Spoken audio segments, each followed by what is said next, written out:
नमस्ते, माधवी न्यूज़ रे में आप सबका स्वागत है। आप सबके लिए लाए हैं 2023 माध्यमिक परीक्षा देने वाले के लिए इतिहास का एक मोस्ट इम्पॉर्टेंट प्रश्न। इसके पहले मैंने 1857 के महाविद्रोह के बारे में लिखा दिया था 15-16 वाक्यों में।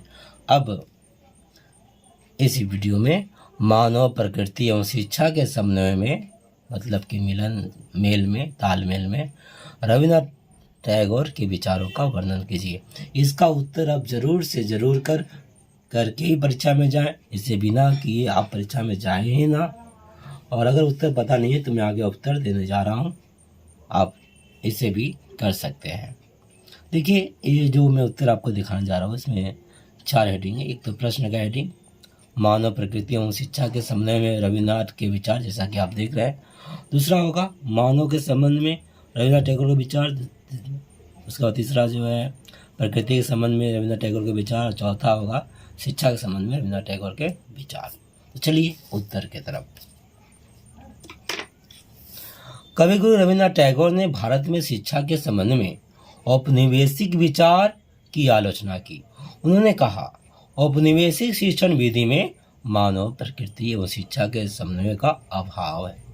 इसलिए उन्होंने, इसके बाद हम बोलेंगे ये वाला, उन्होंने मानव प्रकृति एवं शिक्षा के समन्वय पर आधारित, ठीक है, शिक्षा को देने के लिए शांति निकेतन की स्थापना की, जो आगे चलकर विश्व भारती के नाम से जाना गया। अब तक हमने 3 वाक्य कर दिए। इस तरह से आगे बढ़ते हैं आप। मानव के संबंध में रविन्द्रनाथ टैगोर के विचार। रविन्द्रनाथ टैगोर ने मानवतावादी की वकालत की। मानव चरित्र निर्माण को उन्होंने शिक्षा का प्रमुख उद्देश्य माना। इसके लिए प्रकृति के सहयोग को उन्होंने अपरिहार्य कहा है। 3 वाक्य हो गए। यहाँ पर आगे है प्रकृति के संबंध में रविन्द्रनाथ टैगोर के विचार।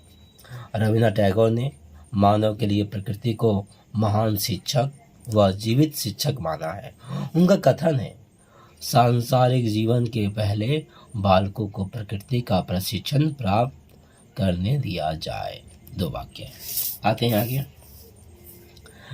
शिक्षा के संबंध में रविन्द्रनाथ टैगोर के विचार। कवि गुरु कहा करते थे, सर्वोच्च शिक्षा वही है जो संपूर्ण सृष्टि से हमारे जीवन का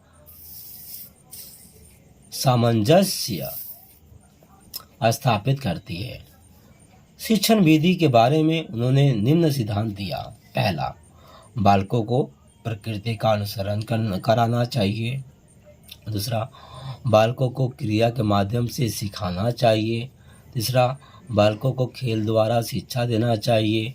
चौथा, प्रारंभिक अवस्था में बालकों को बौद्धिक क्षमता पूर्ण विकसित न होने के कारण उन्हें जो कुछ पढ़ाया जाए उसका पूरा बोध कराने पर बल न दिया जाए। तो इस तरह से मित्रों उत्तर पूरा हुआ। अगर आपको ये उत्तर पसंद आया होगा तो कोई बात नहीं, आप अपना उत्तर लिख लीजिए। पर इस प्रश्नों को बिना किए आप माध्यमिक में न जाए, यही माध्यमिक न्यूज़ रे की तरफ से आपको सलाह है, सुझाव है। अब आगे आपकी मर्जी। जय हिंद, वंदे मातरम।